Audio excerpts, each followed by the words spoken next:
Buenos días. Vamos a empezar hoy con la segunda parte del tema de la DFT. Como recopilación, ayer hicimos una introducción a la DFT, una formulación de cómo son las ecuaciones de la DFT y probamos algunas de sus propiedades relacionadas con el desplazamiento en el tiempo y con las simetrías de la DFT.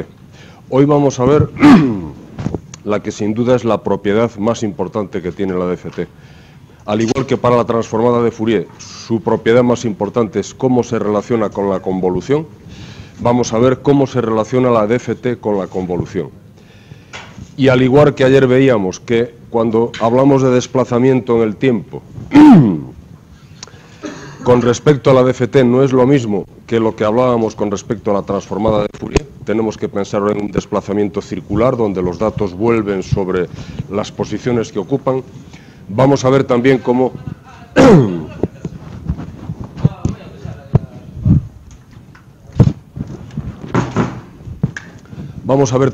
las propiedades de la convolución nos van a llevar a otro tipo de convolución que también tiene relación con la forma circular de los datos. Vamos a comenzar viendo cómo no es posible que la DFT tenga la propiedad de convolución con respecto a la convolución tradicional. Vamos a llamarle a la convolución que conocemos de siempre convolución lineal. De manera que tomamos dos secuencias, hacemos su convolución y normalmente la secuencia de salida dura más que las secuencias que forman parte de la convolución, ¿no? De hecho, si una secuencia dura n y otra secuencia dura p, ¿cuánto dura la secuencia convolución de ambas? N más p menos 1, por aquello de que empiezan en el 0, ¿no? La duración es 0, pero van de 0 a n menos 1. La otra va desde 0 hasta p menos 1. Cuando hacemos la convolución va desde 0 hasta n más p menos 1. Bueno, eso ya nos va a indicar que cuando hacemos convolución de dos señales que de entrada tienen una cierta duración, la convolución dura un poco más. Luego, esto a efectos de DFT seguro que va a introducir alguna dificultad. Vamos a verlo gráficamente y se entenderá, yo creo que de manera fácil. Imaginemos que tenemos esas dos secuencias, I de n y x de n. I de n tiene duración 5, x de n tiene duración 3. Hagamos ahora, bueno, esos son los espectros correspondientes a I de n y x de n. Digamos, esa es su transformada de Fourier tradicional. Tomamos la transformada de Fourier y pintamos el espectro. Bueno. Ahí obviamente lo que estamos pintando, como ya dije ayer, es el módulo del espectro, ¿verdad? Si no, el espectro tendría que tener su parte negativa, pero con la forma nos llega.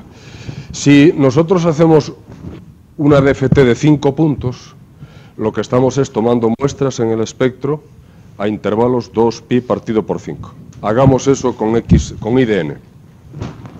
Si tomamos muestras de nuevo a 5 puntos de la señal x de n, del espectro de x de n, tenemos esas muestras.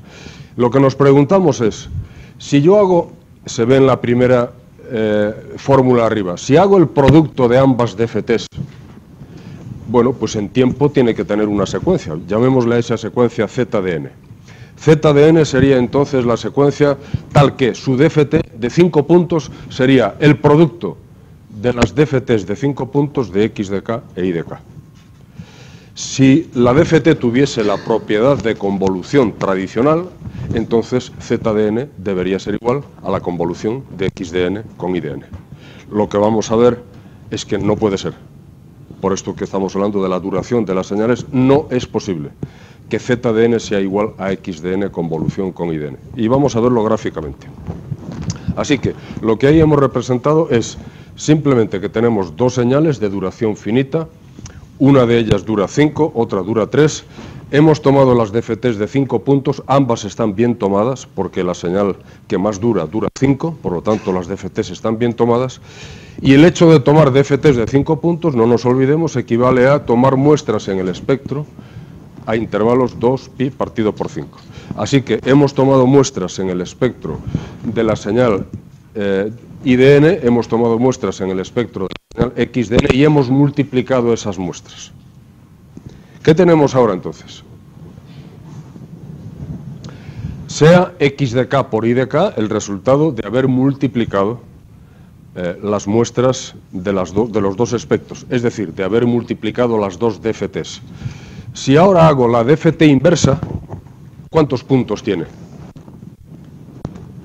Tiene 5. Estamos hablando de una DFT de 5 puntos, luego la señal en el tiempo, cuya transformada DFT son aquellos 5 puntos, es una señal que tiene 5 puntos.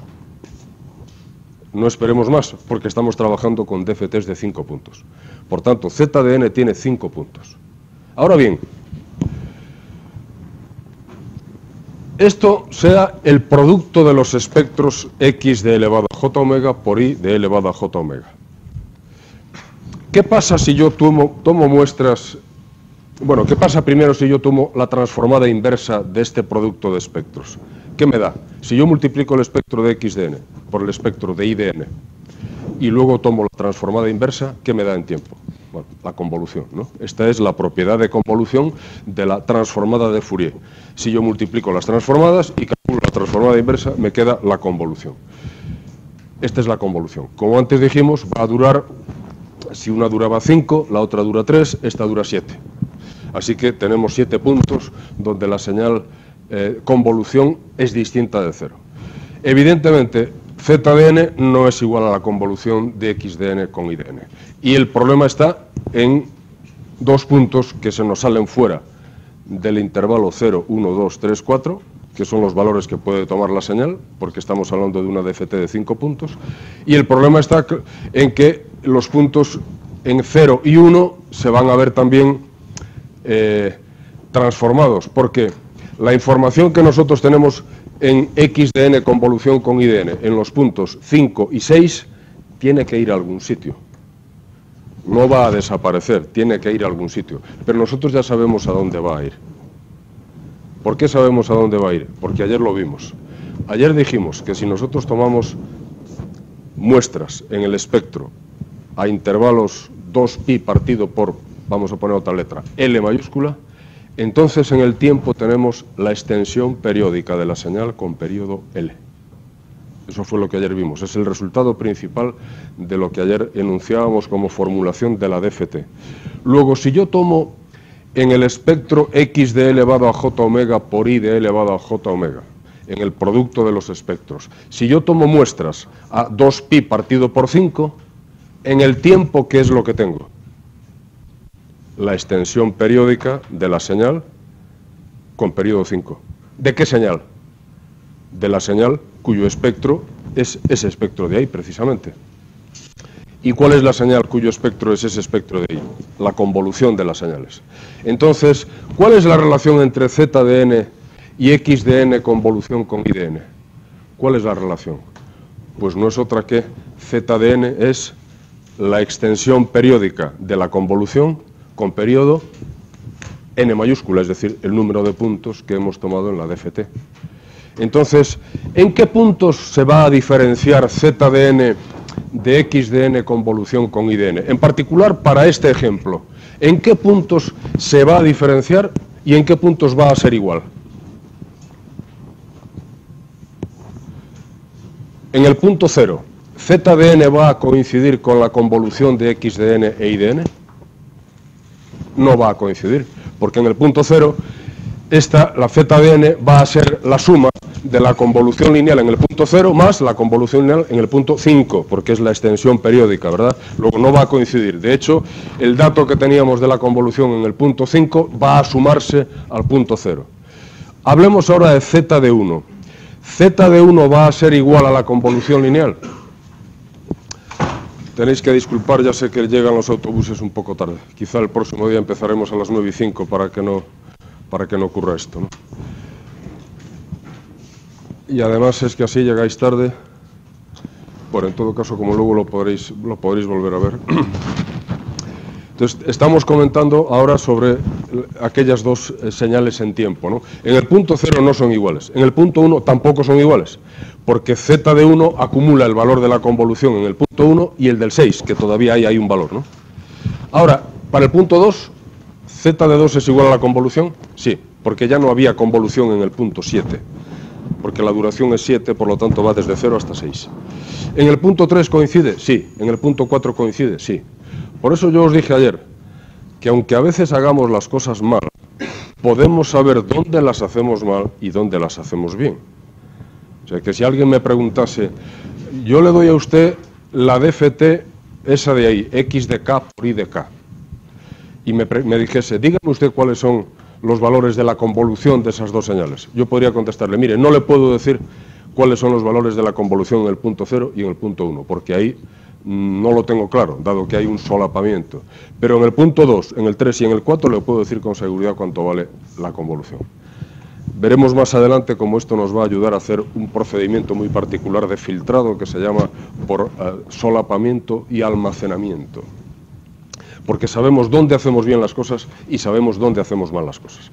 Bueno, pero no nos perdamos con esta digresión. Aquí la cuestión es ver cuál es la relación que tiene, por una parte, la DFT con la convolución lineal y luego, viendo que no son iguales, mirar a ver si existe algún otro tipo de convolución que nos pudiera dar solución a este problema. Pero de entrada, estamos viendo con claridad que, dado que aquella DFT no es otra cosa que tomar 5 muestras en este espectro de aquí, si la DFT son 5 muestras del espectro producto, entonces ya sé lo que pasa, es la extensión periódica en tiempo de cualquiera que sea la transformada inversa de ese producto de espectros, que por cierto es la convolución lineal. Así que Z de n es la convolución lineal, extensión periódica de periodo 5, porque hemos hecho una DFT de 5 puntos. Evidentemente, si la hubiéramos hecho de otro número de puntos, estaríamos hablando de otra cosa. Con este conocimiento yo ya os podría preguntar, ¿cuál es la mínima longitud de la DFT que yo tengo que tomar para que tenga la seguridad absoluta de que Z de n es igual a X de n convolución con Y de n?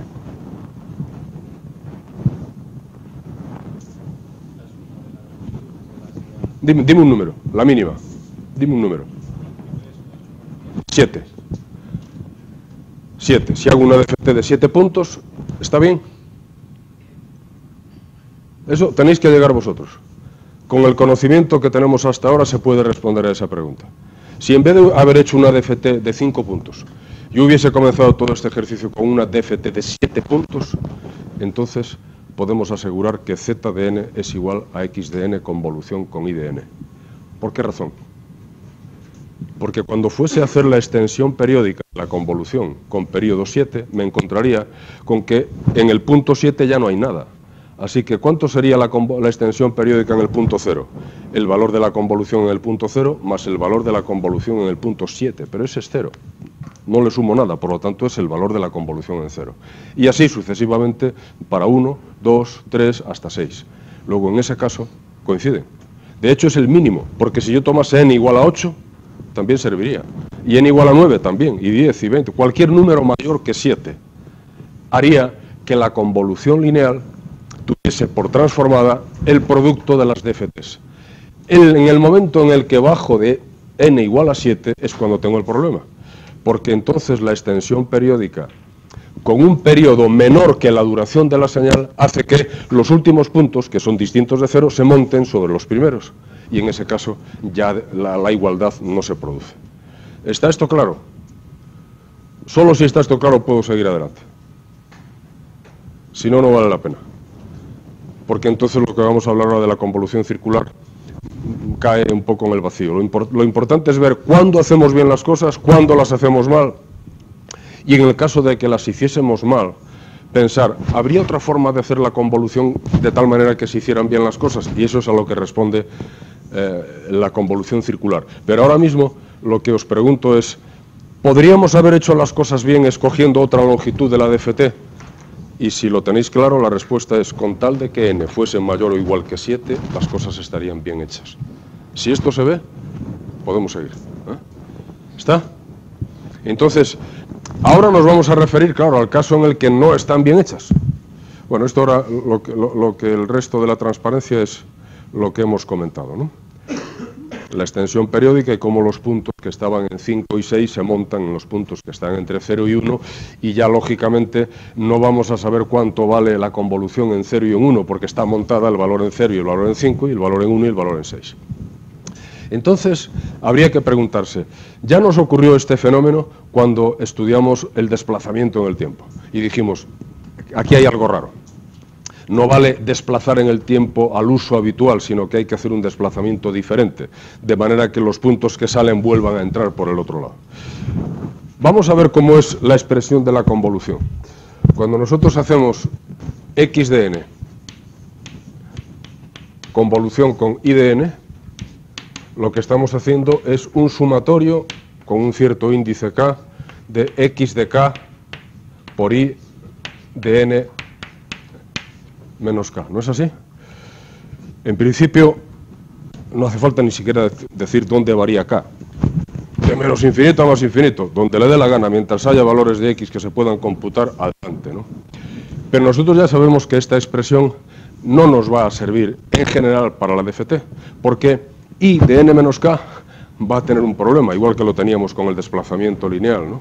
Cuando yo haga el producto por i de n menos k, resulta que a lo mejor i de n menos k se ha salido fuera del intervalo en el que estoy trabajando, y esto no tiene sentido. Entonces parece lógico pensar que, igual que para el desplazamiento en el tiempo, nos inventamos un concepto que se llamaba desplazamiento circular, y funcionó para rescatar una de las propiedades de la DFT, que es que si desplazo en el tiempo me sale multiplicado por una exponencial en frecuencia. A lo mejor, si yo introduzco ahí lo mismo, en vez de desplazar i de n menos k, hago un desplazamiento circular, pues a lo mejor resulta que por ahí encuentro la solución. Entonces, eso nos llevaría a hablar de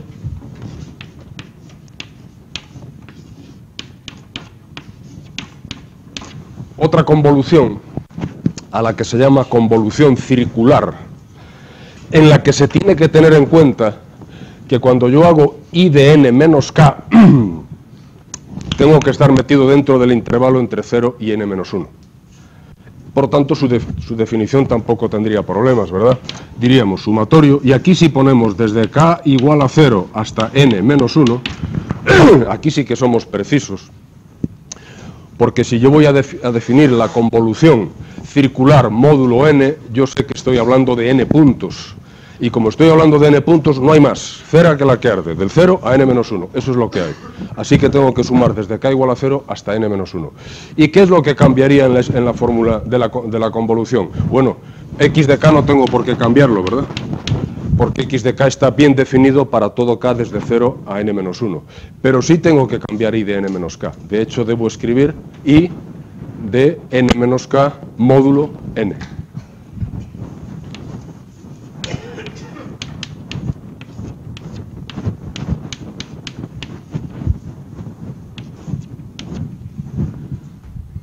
Hago no el desplazamiento lineal de i, sino el desplazamiento circular de la señal i.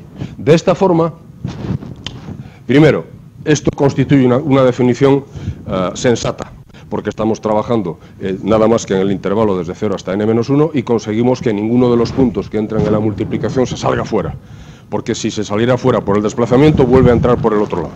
Segundo, esta formulación es acorde con el desplazamiento circular que nos ha servido para manejar correctamente otra de las propiedades de la DFT. Y ahora lo que nos quedaría sería, bueno, digamos, nos hemos inventado esta convolución circular. ¿Cuál es su relación con la DFT? Bueno, pues vamos a probar que si yo, sobre esta señal,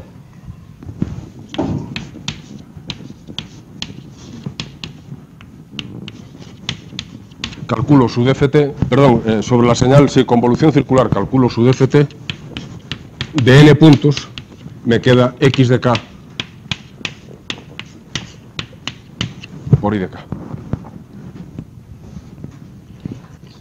Entonces tendríamos ya la propiedad de convolución, ¿no? Porque tendríamos que, dadas dos secuencias x de n y de n, eso sí, las dos secuencias, como siempre, si yo digo que voy a tomar x de k e y de k, ambas secuencias tienen que tener una longitud menor o igual que n, ¿verdad? Las dos secuencias x de n e y de n están entre 0 y n menos 1. Entonces, si hago la convolución circular entre x de n e y de n y tomo su DFT, resulta que su DFT va a ser igual a x de k por i de k. Bueno, esto podría haber sido una demostración, pero como lo enunciamos y damos el resultado, como siempre digo, esto es una comprobación, ¿eh? Una comprobación. Y en la siguiente hoja lo que tenemos es el planteamiento de la comprobación para que vosotros lo terminéis. Aquí mismo, en clase, vamos a hacerlo. Primero, lo que hemos escrito ahí es lo que está escrito en esta transparencia, ¿verdad? Tenemos que si tenemos una duración de la DFT, n, que tiene que ser mayor o igual que la longitud de x y que la longitud de y, si no, no tiene sentido hacer DFTs. Y definimos la convolución circular tal como aquí está representada en la pizarra. Entonces la convolución circular tiene por DFT de n puntos el producto de las DFTs. ¿Cómo se comprueba eso? Bueno, pues para comprobar eso no hay que hacer otra cosa que tomar la DFT de z de n, que es la convolución circular, y ver a ver si coincide efectivamente con ese resultado que nos da ahí, x de k por y de k. O sea que ese z de k que estamos viendo tendría que coincidir con x de k por y de k. Lo único que está escrito ahí es simplemente poner las fórmulas. Fijaos, si yo calculo quién es la DFT de z de n, ¿qué es lo que tendría? La expresión sería sumatorio desde k igual a 0 hasta n menos 1 de z de n por e elevado a menos j2 pi k por n partido por n mayúscula. Si os fijáis en donde está definido z de k, eso es lo que tenemos, solo que en vez de poner z de n, hemos puesto ¿quién es z de n?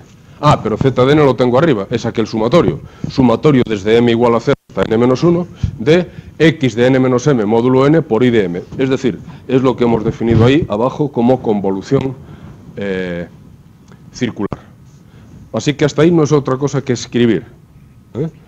Fijaos que esta expresión, este sumatorio, es exactamente z de n. Luego ahí lo que tengo escrito es el sumatorio de z de n por e elevado a menos j2 pi partido por n por k y por n. Es decir, es la DFT. No he hecho otra cosa que escribir. Una fila más abajo, ¿qué es lo que hemos hecho?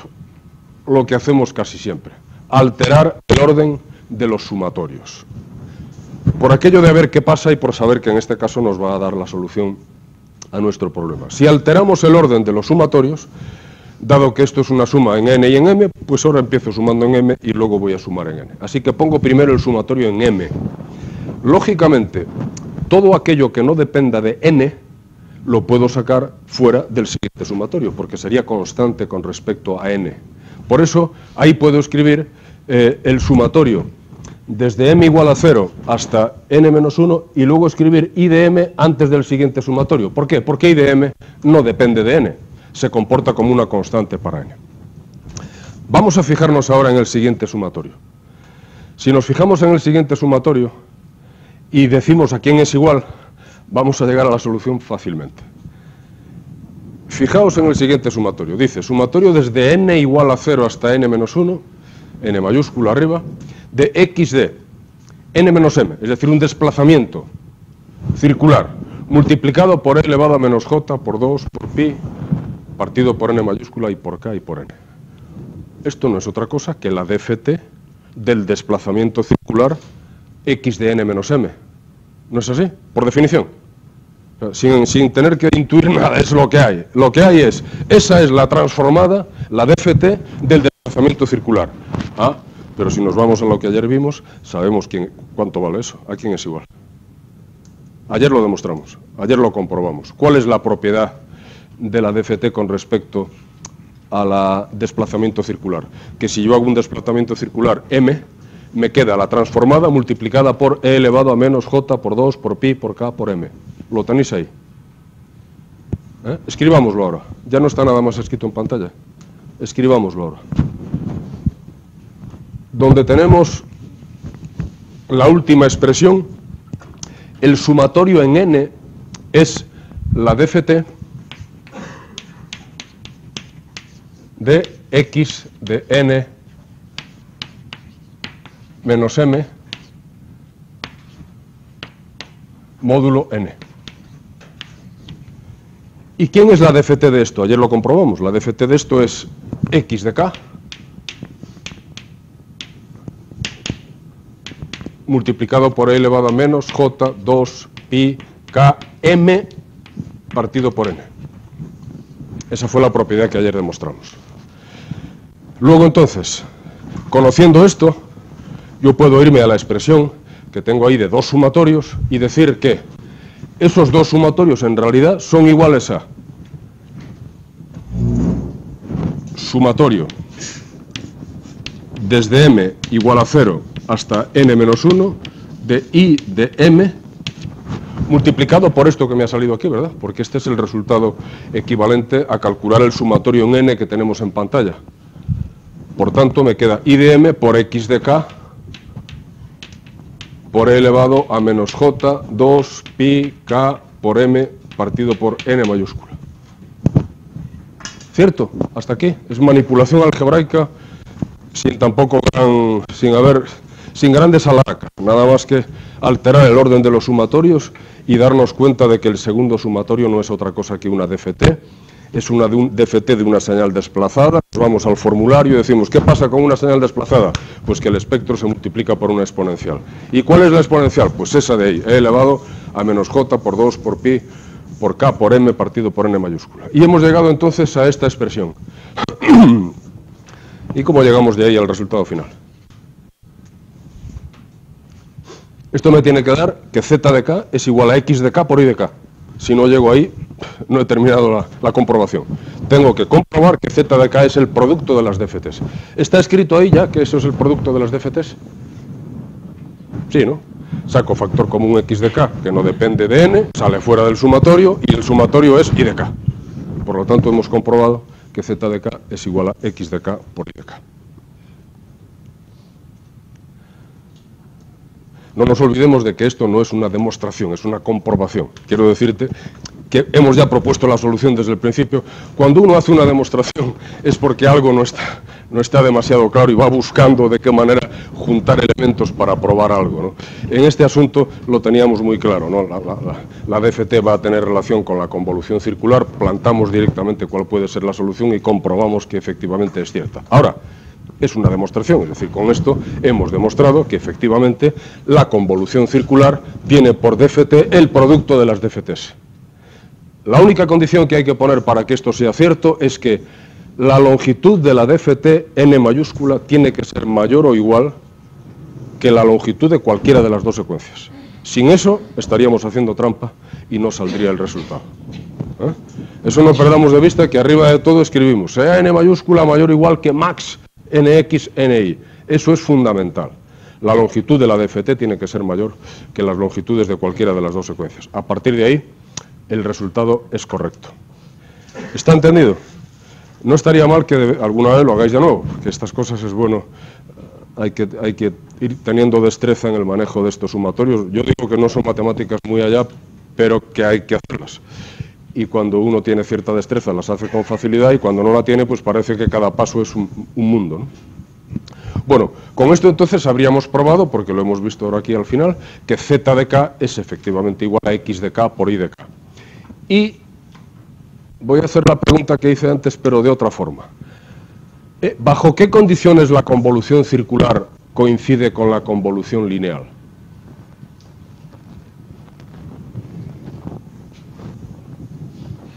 ¿O bajo qué condición? Porque en realidad solamente hace falta una condición. ¿Cuál es la condición para que la convolución circular coincida con la convolución lineal?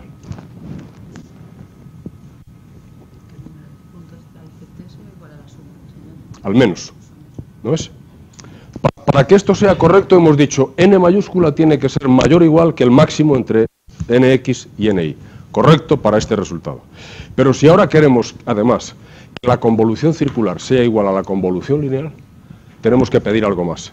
Tenemos que pedir no solamente que n sea mayor o igual que la longitud de x, no solamente que n sea mayor o igual que la longitud de y, es que n va a tener que ser igual al menos que la longitud de x más la longitud de y menos 1.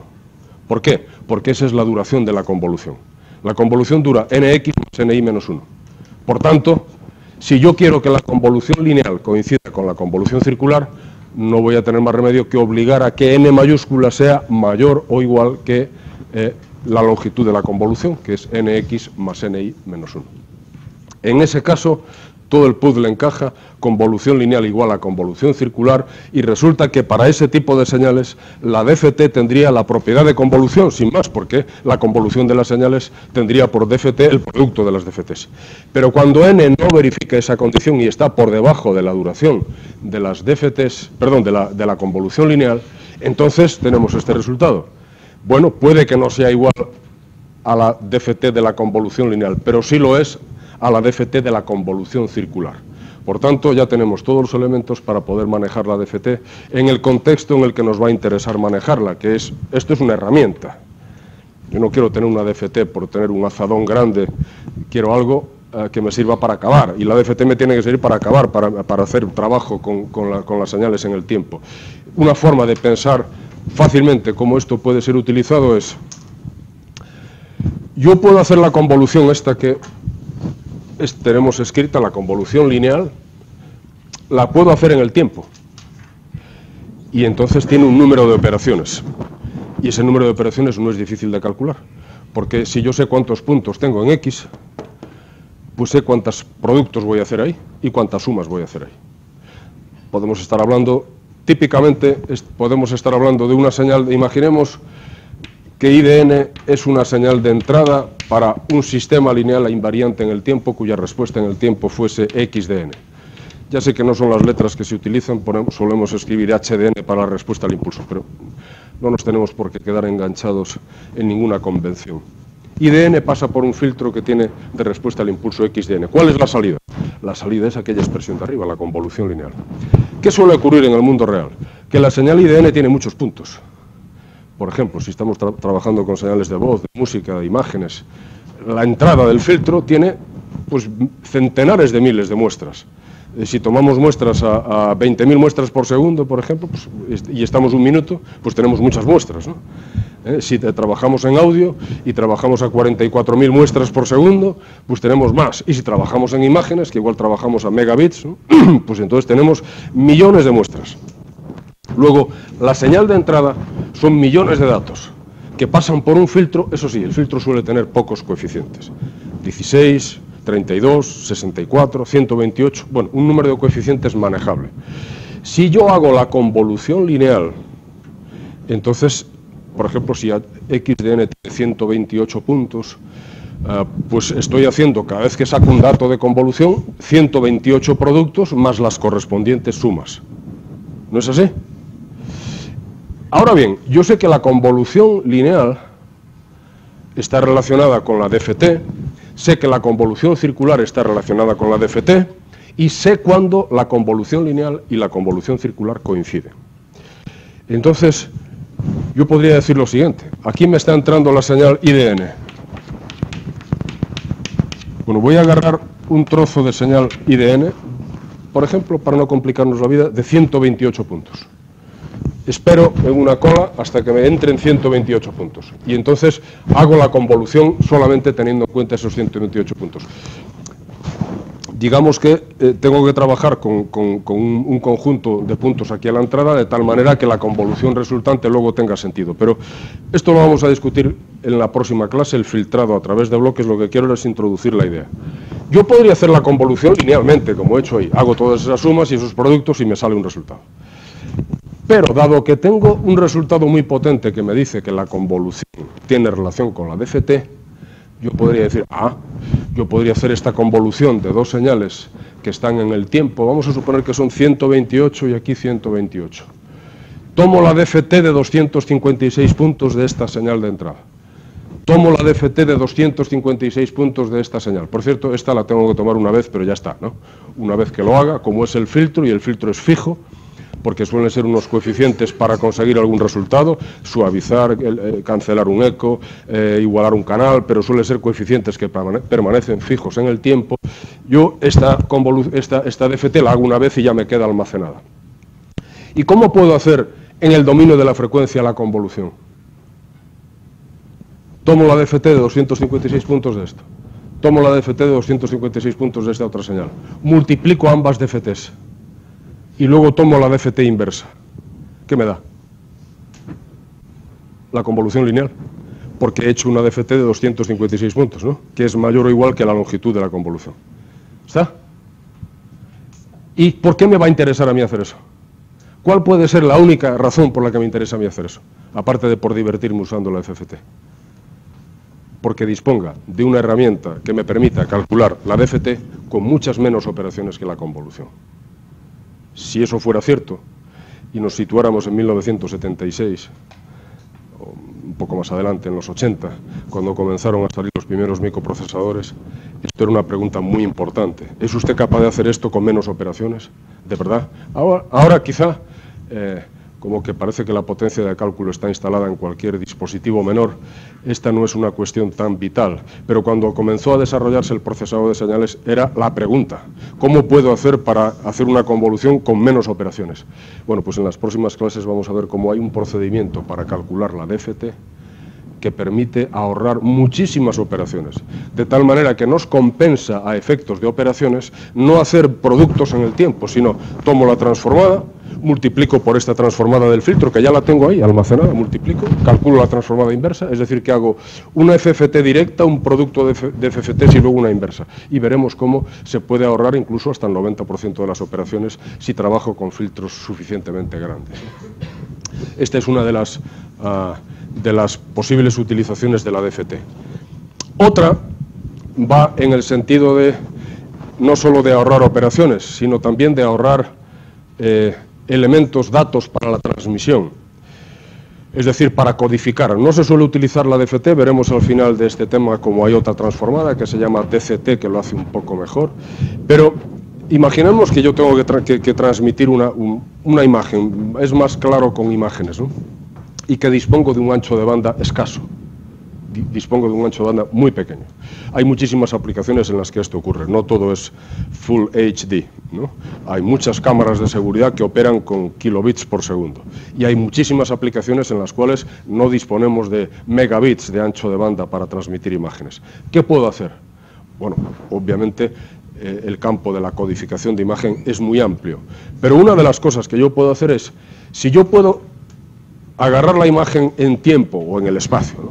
Y pasarla al dominio transformado, sea la DFT de dos dimensiones para el caso de una imagen, y si por lo que fuese yo consiguiese un procedimiento que me permitiese transmitir menos bits para que al receptor le lleguen los datos de la transformada y que allí en el receptor haga la transformada inversa y replique mi señal original, y resulta que las pérdidas son pequeñas, probablemente imperceptibles para el ojo humano, pues entonces me compensa, me interesa, porque voy a poder operar en entornos en los cuales dispongo de muy poco ancho de banda.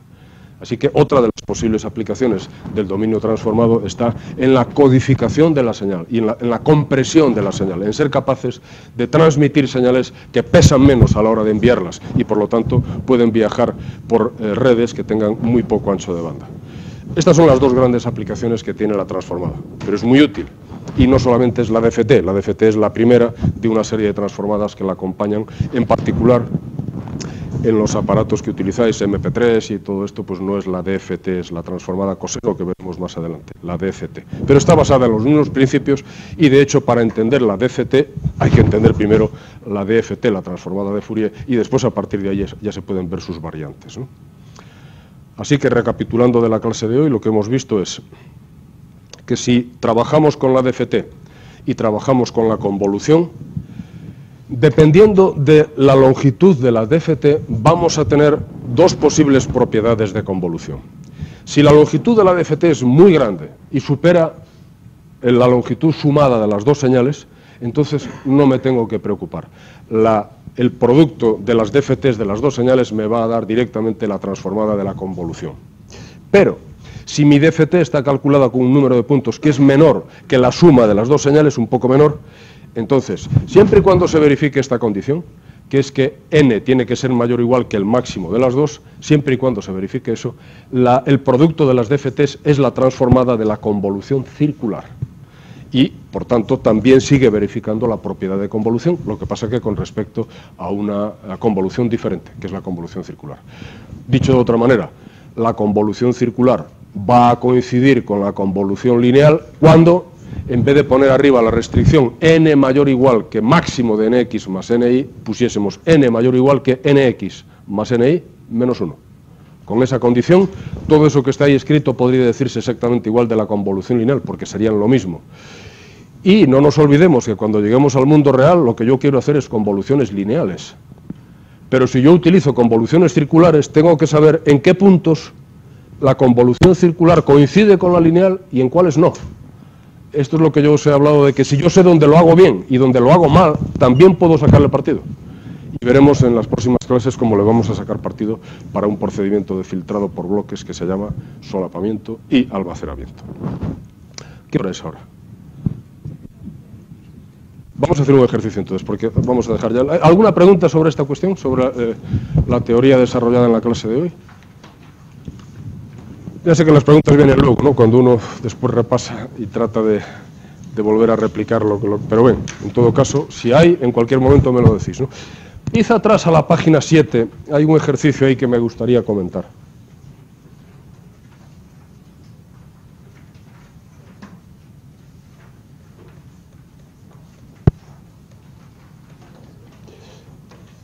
El segundo ejercicio de los que están planteados en la página 7.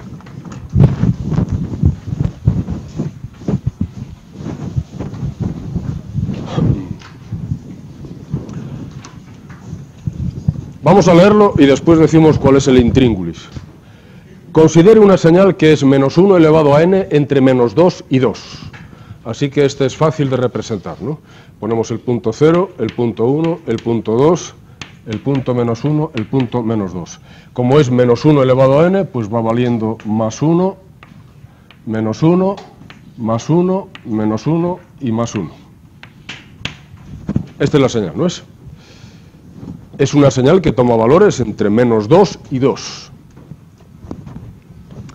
Bueno, aunque aquí indique las instrucciones MATLAB, ese es el ejercicio, porque ya se supone que el que quiere hacer este ejercicio ha pasado por el laboratorio y por lo tanto ya está un poco ducho en este asunto. No me interesa tanto la cuestión de que lo podáis hacer en MATLAB, sino que lo podamos hacer, que entendamos lo que tendríamos que hacer. ¿Cómo podríamos conseguir los valores del espectro de x de n en omega igual a 2 pi quintos y omega igual a pi tercios?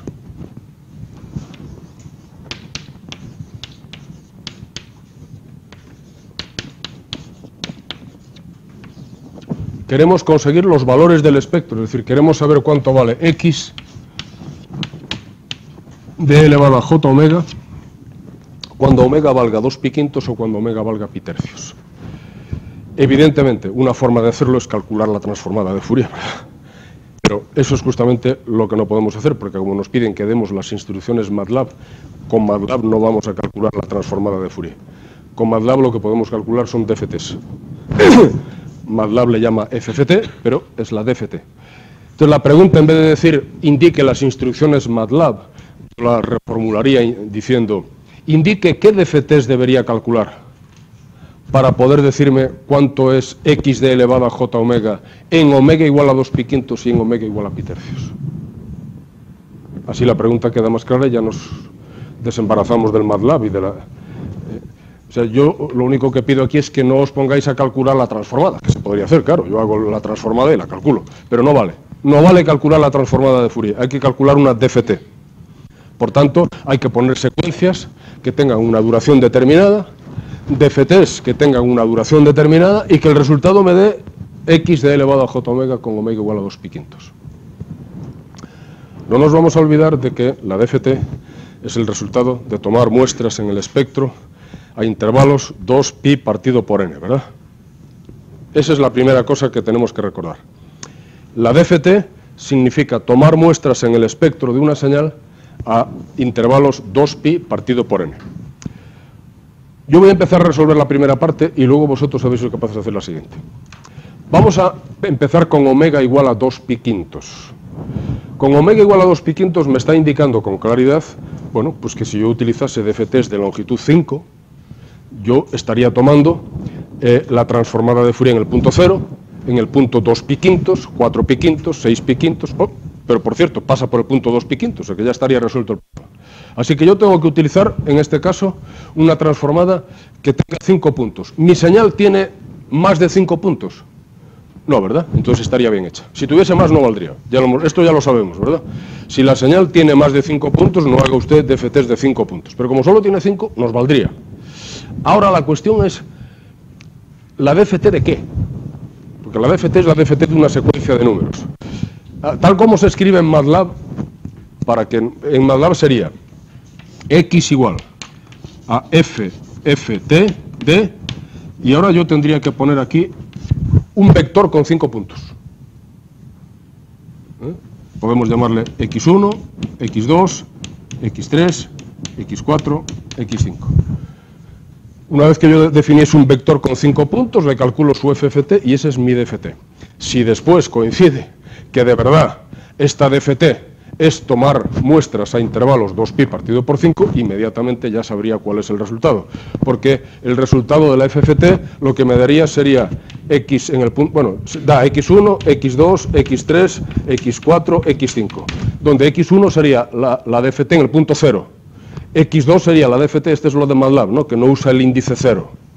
x1 sería la DFT en el punto 0, x2 sería la DFT en el punto 2pi quintos, x3 sería la DFT en el punto 4pi quintos, y así sucesivamente. Luego, si yo hubiese hecho x igual a FFT de esto y me preguntan ¿cuánto vale x de tal en el 2pi quintos? Pues x2, señalo x2. Solo me falta ahora decir quiénes son los puntos x1, x2, x3, x4, x5.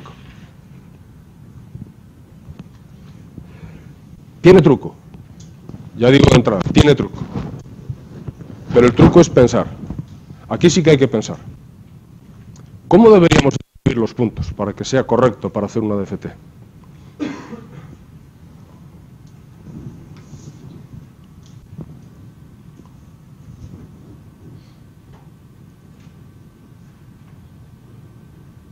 En este caso coincide que da igual que lo hagamos mal, pero vamos a hacerlo bien, que en la siguiente vez no va a coincidir igual si lo hacemos mal.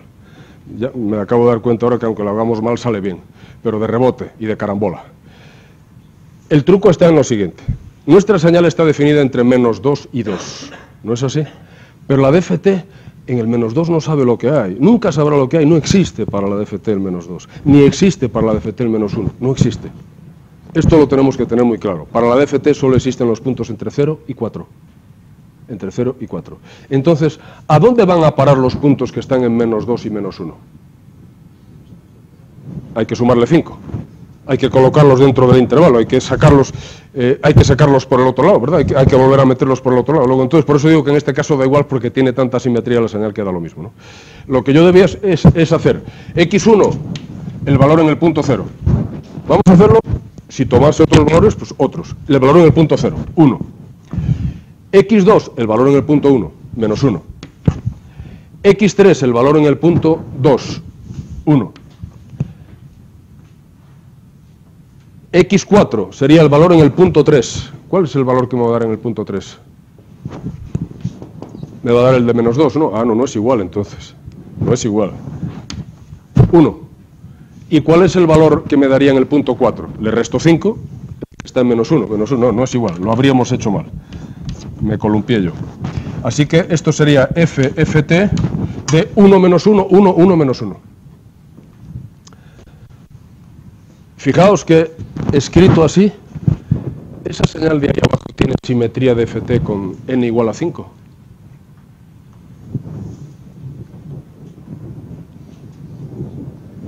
Sí la tiene, ¿verdad?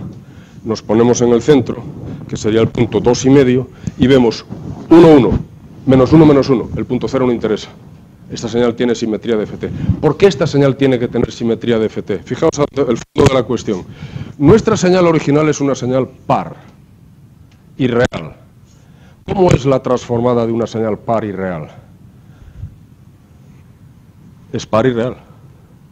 La transformada de Fourier de una señal que es real y par es a su vez real y par. Si yo al hacer el cálculo de ese FFT pierdo la simetría de la señal, entonces mi DFT no va a ser real y mi resultado va a ser incorrecto. Es decir, ¿cómo haríamos las cosas mal? Pues si en vez de leer 0, 1, 2 y luego leer por aquí, agarramos la señal en esta dirección. y hubiéramos escrito 1 menos 1, 1 menos 1, 1. Imaginad que lo hubierais hecho así, que es lo que yo digo que es hacerlo mal, ¿no? Porque en ese caso estamos haciendo que la DFT lea en el punto menos 2 y en el punto menos 1, que no lo puede hacer. Pero imaginemos, nos equivocamos, lo hacemos así. Entonces tendríamos que sería 1 menos 1, 1, menos 1, 1. ¿Tiene simetría DFT esa señal de ahí? ¿Esa secuencia? Es obvio que no, ¿verdad? Si nos ponemos en el centro, da menos 1, 1, menos 1, 1. No tiene simetría. Habríamos perdido la simetría de DFT. Cuando calculásemos la DFT, con toda seguridad, x de elevado a j 2 pi quinto sería complejo. No sería real, estaría mal hecho. Está bien hecho si nosotros encajamos esa señal en el intervalo 0, 4. Y para ello hay que poner los puntos en el sitio que corresponde. ¿Está? Bueno, para ver si lo entendimos, calculemos ahora cuánto valen pi tercios.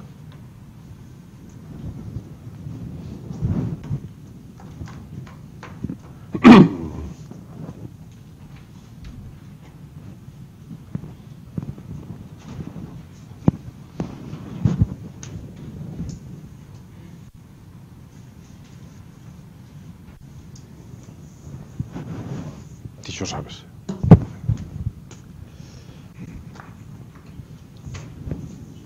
Se admiten preguntas. Pi tercios no es de la forma 2 por pi partido por algo, así que lo primero que hay que hacer es poner pi tercios en la forma 2 por pi partido por n. Primera cosa, si no, no va. Siempre tiene que ser 2 pi k partido por n. Bueno, es obvio que si ponemos 2 por pi partido por 6, ya vamos bien, ¿verdad? Con 2 por pi partido por 6 vamos bien, ¿por qué? Porque 6 es mayor que 5, que son los puntos de la señal. Así que la primera cosa la podríamos tener clara.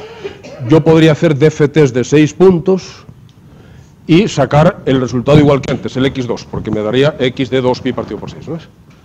Ahora, ¿cómo escribo la señal? ¿Cómo escribimos la señal para que mantenga la simetría DFT? Tiene que tener 6 puntos. Lo que yo le vaya a pasar a la FFT tiene que tener 6 puntos. Los que tengo ahí, obviamente más ceros, porque si voy a meter algo tengo que meter ceros. La cuestión es ¿dónde meto el cero? ¿Dónde meto el cero? En este caso solo es un 0, porque tengo 5 puntos de señal y un 0. ¿Dónde meto el 0 para que no pierda la simetría de FT? En el medio, ¿verdad? En el medio. O sea que yo tendría que escribir, en este caso, decir, vale, aparte que es el razonamiento que hemos hecho hasta ahora, ¿no? Fijaos que ahora pongo una DFT de 6 puntos. 6 puntos. Entonces, empiezo a escribir los datos. Me agarro el que está en el punto 0, tal cual, 1. El que está en el punto 1, el que está en el punto 2, 1. Ahora iría, el que está en el punto 3, no hay. ¿Cuál sería? 3 menos 6, menos 3, no hay, nada, 0. El 0 va justamente en el medio. Pero también por la razón de que es que tiene que ser un 0. Porque x de 3 no hay, x de menos 3 tampoco, 0. Ahora me voy a x de 4. Claro, el 4 no está, pero 4 menos 6 sí está, ¿no? Sería el menos 2. Luego entonces 1. Y ahora me voy a x de 5. El 5 no está, pero 5 menos 6 es menos 1. En el punto menos 1 la señal vale menos 1. Y fijaos cómo esta señal sí que tiene simetría de FT, ¿verdad? Porque ahora el centro de simetría está colocado en el punto. Luego ahí da igual que valga 0 como lo que sea. Y a la izquierda tengo simetría. El punto 1 no cuenta para la simetría. Luego hemos mantenido la simetría de la secuencia y esta es la forma correcta de calcular este espectro. Entonces, ahora ya sin que yo haga nada. ¿Cuánto vale la DFT en omega igual a 2 pi séptimos? Ahora ya no hago nada. Tenéis que sacarlo. ¿Cuál es la secuencia que le tenéis que pasar para que seáis capaces de calcular la DFT en 2 pi séptimos?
Bueno. Si no lo habéis terminado ahora, pues luego lo acabáis, hay que meter 2 ceros, ¿no? Porque estamos dando 7 puntos. Y siguiendo el razonamiento este de aquí, los 2 ceros van a estar en el medio, ¿no? No hay vuelta de hoja, ¿no? Al llegar al punto 3, un 0, al llegar al punto 4, un 0, y después ya vuelven a aparecer la señal. O sea que sería esto mismo, pero en vez de tener un 0 tenía 2 ceros. Ya nos da esto la idea clara. Si me piden ahora una DFT de 2pi partido por 90, pues muy fácil, ¿no?